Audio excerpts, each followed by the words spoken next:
Hello. So we're going to finish up on subtracting polynomials.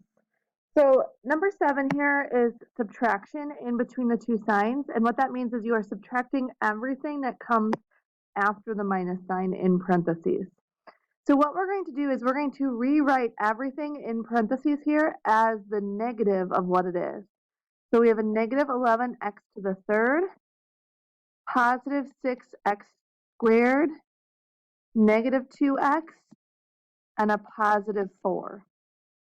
After you rewrite it as the negative of everything there, then all we have to do is combine like terms. So we would get negative 27x to the third, 17x squared, 4x, plus 3 in standard form. So take a look at number 8 and number 9 and go ahead and add those together and subtract those by changing all of your signs.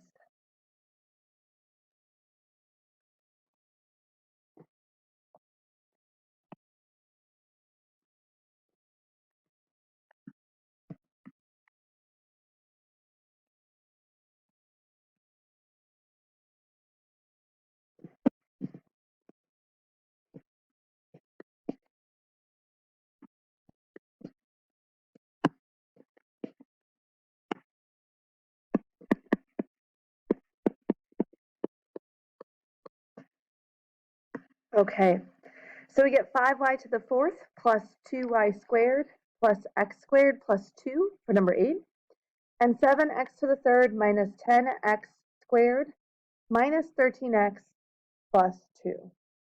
So again, with subtraction, if you have more than one thing and it looks like this, the only thing that's being subtracted is the one that comes right after the minus sign, so that's the only one you would have to distribute, the negative 2, and then combine like terms. Our last example for the notes today is going to be example 10 here. Find the perimeter of the shape to the right. Now when you see the word perimeter, you should be thinking of add all of the sides together. It's the distance around an object. So for this one here, you would add together all three sides and combine like terms. So I see a 5x to the third. I see x squared here and x squared here, so there are 3x squareds together.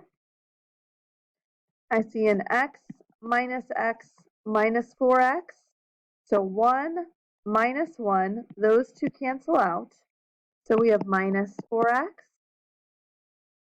and then we have a 4 minus 9 gives us negative 5 units.